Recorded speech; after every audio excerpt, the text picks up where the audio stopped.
What's up, YouTube, man? It's Chris here, man, aka Chris Vaughn, and we back again with another documentary, reaction, whatever you want to call it, video, man.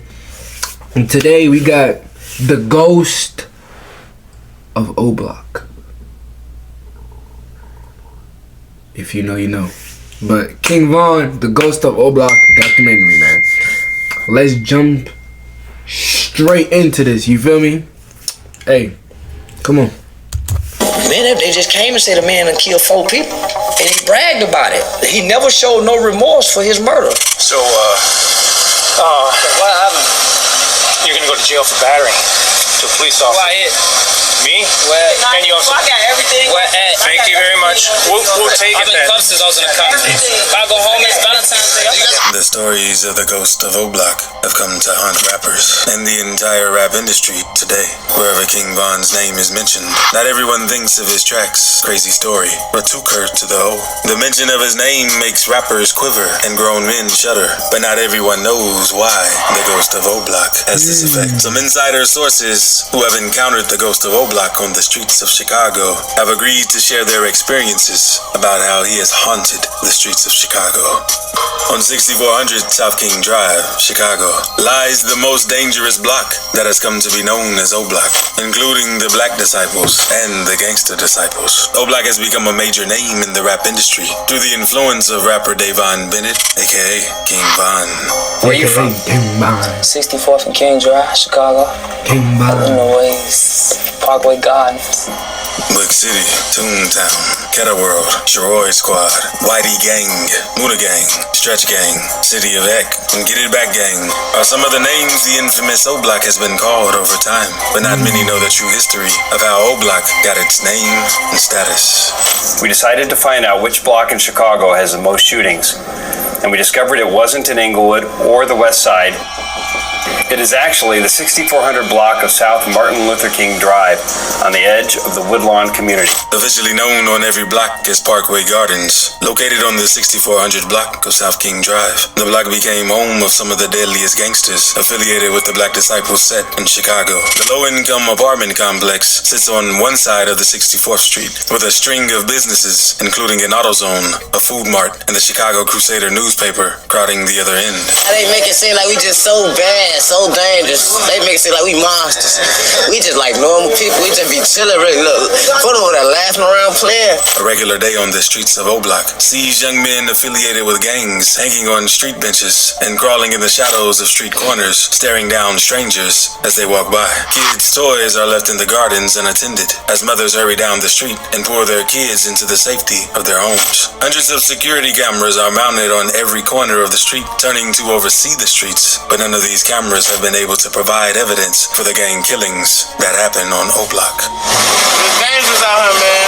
If you ain't from here, don't come here. Please don't. It's real. It's hectic. 19 people were shot on that block. It's like decent, but it's like you just gotta like watch out, you know? You guys feel like all the violence shit is overhyped in the media? Yeah, overhyped for real.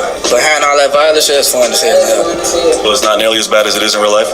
They think they shoot every day. They shoot like once a month. I don't shoot every day. I don't shoot every day. Parkway Gardens got its name, Yeah. Oblock, after Not anymore. Not anymore. I ain't gonna lie. I seen a lot of stories, man. the 20-year-old Back Odie then, Perry, like who lived on the 2014, block, that's was when it was assassinated bad. on the streets of Chicago.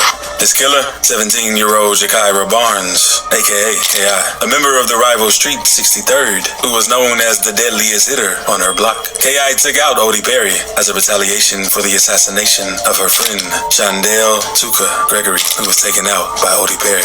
The year 2010 marked the beginning of the unending gang wars between 63rd and 64th Street that have claimed hundreds of lives in the past decade. And it all began after a kid named Wooski, who lived on 64th Street, decided to be a member of the Gangster Disciples on the 63rd block, the rivals to the 64th Street Black Disciples. Insiders have revealed that Wooski was encouraged to join the Black Disciples, the gang that was present where he lived, but Wooski refused. Wooski, how you coming? You back? Is you back though? How you doing? You been eating all your? No, it's okay. It's okay. You been eating all your? You been eating your vegetables, bro? Yeah, that's question. You know I have to eat that shit. How you coming though, bro? You finna get on the outskirts, or you finna control your city, bro? No, I'm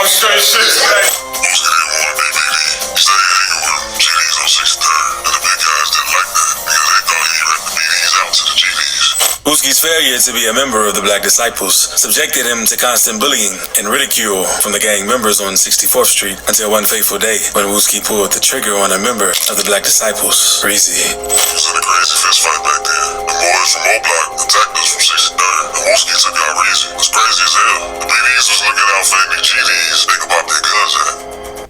Welcome to OCC Learning, an e-learning platform where investors can find realistic options.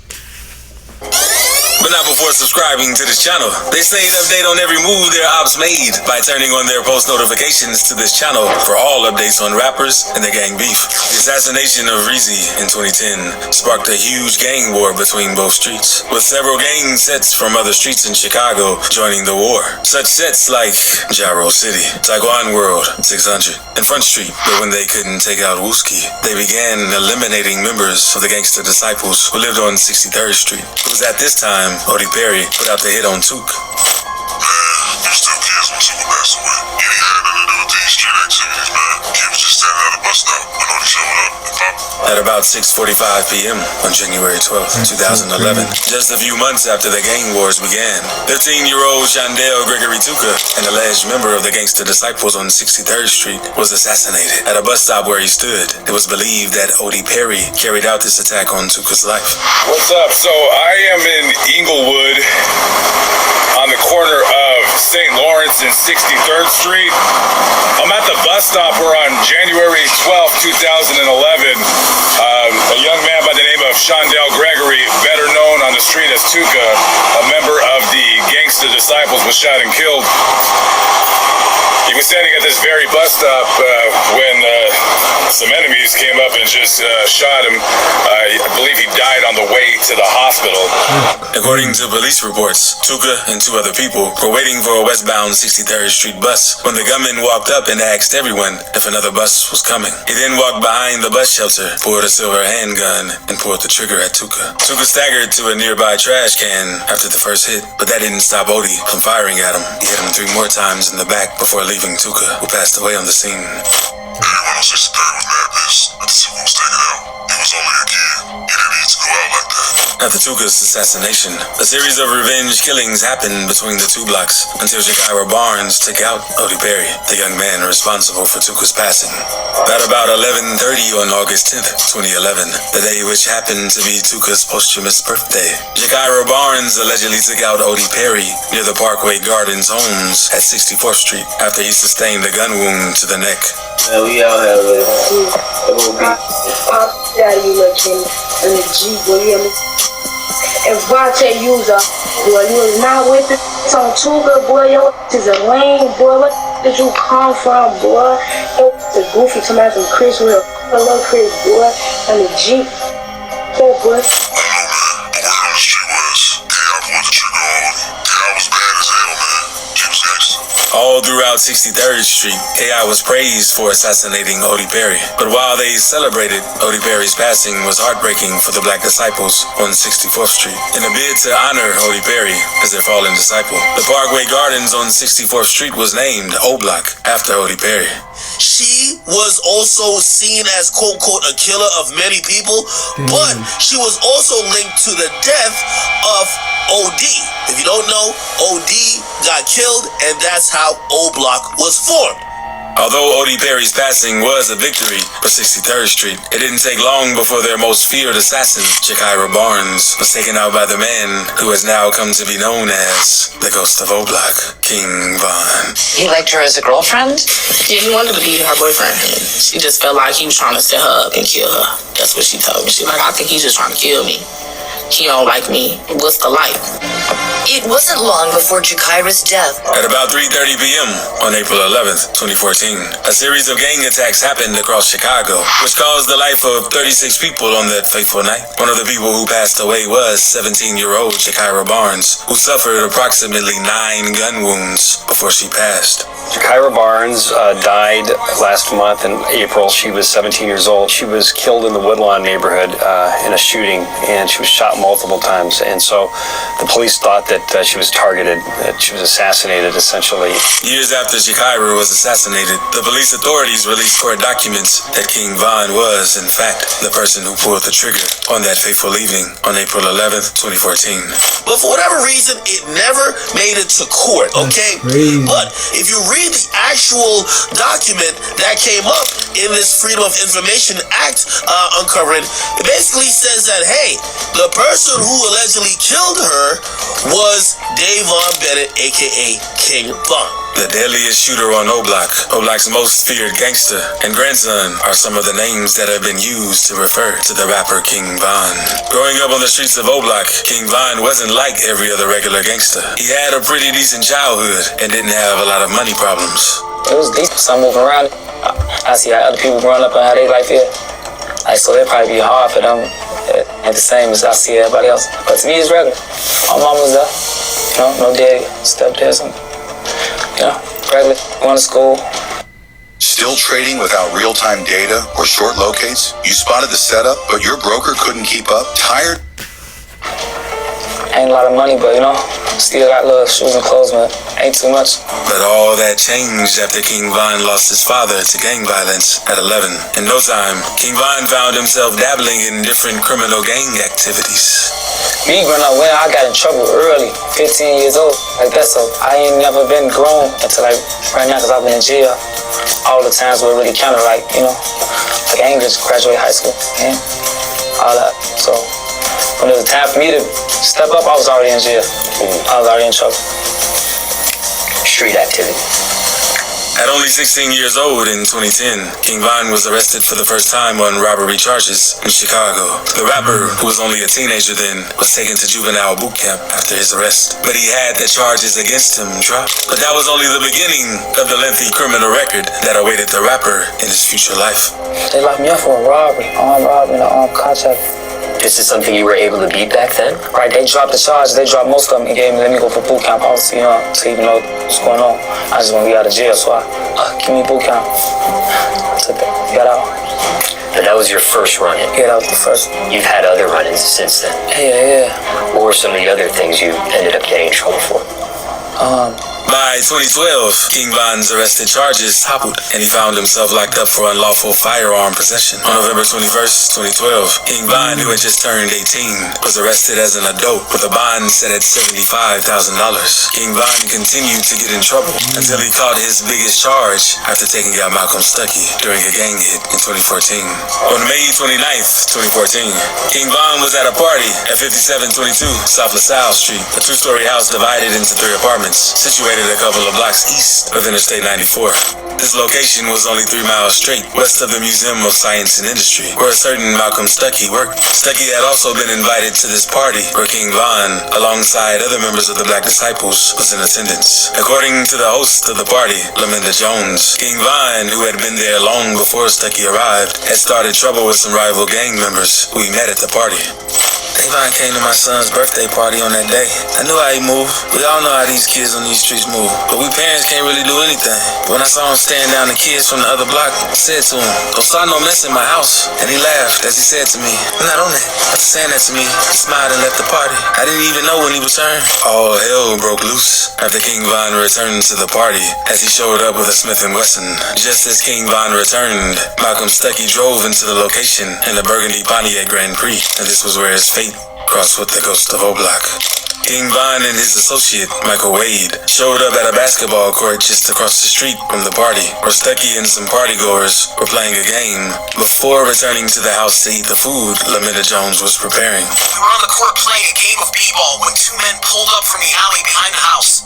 It all happened in a flash. You know, Malcolm just stepped aside to smoke a cigar, and the next we heard was... The rivals who King Von had spotted at the party earlier saw him first and decided to open fire on him and Michael Wade. Von opened fire on his rival and chased him down LaSalle Street where the party was going on, and the crowd saw what had gone down. At the time King Von and Wade realized what happened, Stuckey had been gravely wounded in the crossfire, and another man had been injured in the foot. Stuckey passed away on the spot while still dressed in his work uniform. It was the murder of Malcolm Stuckey that landed King King Von in jail, where he served his sentence of 3.5 years. I got charged with it when I was 19, 2014. When I was 19 years old, they let me out when I was like, 23. So you were locked up for 3-4 years? Yeah, that time, 3.5 years. But before that, I was locked up for 15 months. Then before that, 14 months. Just really my whole teenager. After King Von served his sentence, Chicago rapper Lil Durk took him under his wings to help him build a rap career. Being under Lil Durk, King Von began to make a name for himself by telling his story through rap. He told the story of Oblock, the gang activities, the people he's allegedly assassinated, the types of weapons he carried, and how life was on the streets of Chicago. Alright, man, yo, Durk, introduce this guy right here. I don't know who he is. King Von, you know what I'm saying, one of the hottest, the hottest in Chicago. Yes, for sure. You know what I'm saying, going crazy. Okay. OTF. He's OTF? Sure. Yes, man. Now, what's going on with you? I'm vibing, man. Just King Von continued to spread his story through his music until he was taken out on that fateful night of November 6, 2020. On the tragic night of November 6, 2020, King Von went out partying at the Monaco Hookah Lounge in Atlanta when a fight broke out between his group and affiliates of rapper NBA Youngboy, including Quando Rondo and Lil Tim. According to insider sources, Quando Rondo. Why you say it like that? King Von had picked the fight with NBA Youngboy's affiliates because of the competition between the rappers. I was clubbing and vibing with Von and 4K Drake robbed at the club. I don't know how it escalated so quickly, but I know Von threw the first punch at the 4KG guys. Rapper King Von was caught in a fight with Quando Rondo and his associates, but no one really knows how things got really bad that led to King Von's assassination. Not even rapper Quando Rondo, who was directly involved. While narrating the events of that fateful night, Quando Rondo said, "My brother said, Tim told me, Lil bruh, I'm not about to let you sit in no car and go to sleep." Quando explains, "I'm about to sit in here and roll up." But the two brothers had no idea how the night was going to play out for them. The insider sources believe that King Von only attacked the 4KT guys because of their affiliation with rapper NBA Youngboy. An interview of King Von barely 24 hours before he was assassinated was proof that the rapper did in fact have issues with NBA Youngboy. On November 5th, 2020, just a day before the tragic passing of King Von, he sat for an interview with DJ Academics, where he revealed the true status of his relationship with 4K Trey rapper NBA Youngboy. Although King Von claimed he didn't have any issues with NBA Youngboy, he also said that their issues would only relate to women and internet speculation among their fans. You know what people told me? People told me you and Youngboy was beefing or something like that. What happened, Von? What's going on with you, man? They be saying a lot. It's like we got the same issues, and then you know how the internet will try to make it. Don't tell me I got problems over girls. No, it's the internet, gang. It's the they'll try to make it like that because it's the internet. You know what I'm saying? And then you know how females try to make it like that. It remains a mystery whether King Von was being truthful with DJ Academics at the time, as further investigations have shown that King Von has previously called out NBA Youngboy for his lyrics. While listening to NBA Youngboy's track, Play With Us, on Instagram Live, King was heard saying in a singy-song way, "You got chop in your raps." King Von's passing was a hard deal for his family and friends, mostly Oblock and OTF members. Many of them shared their grief over his loss on social media, including OTF leader Lil Durk. Lil Durk found out about King Von's passing while on an Instagram Live video. Fans began making comments about the fight at the club and about how King Von passed away. Durk immediately left the Instagram Live video, and the next time he was heard from, he posted a tribute to King Von on his Instagram page. While posting a picture of King Von on his Instagram page, Lil Durk wrote in the post captions, "Twin gone, I love you baby bro, D-Roy." After King Von passed away, the people of Oblock showed their love for him by creating a mural of the rapper on the walls of Oblock. Rapper King Von lives on in this mural across from Parkway Gardens in Woodlawn, where he grew up. Around his neck there's an Oblock chain, a nickname for this neighborhood, and the name of the album released shortly before his murder in Atlanta last year. Even after the passing of Lil Durk, NBA Youngboy did not address the situation with King Von. He only went on to diss King Von on his track, Bring the Hook, where he rapped, "Oblock back get rolled up, murder, what they told us, Atlanta boy get pulled up." The lyrics of NBA Youngboy's track caught the attention of gangsters and members of Oblock, who shared their videos showing them reacting to NBA Youngboy's song, Bring the Hook.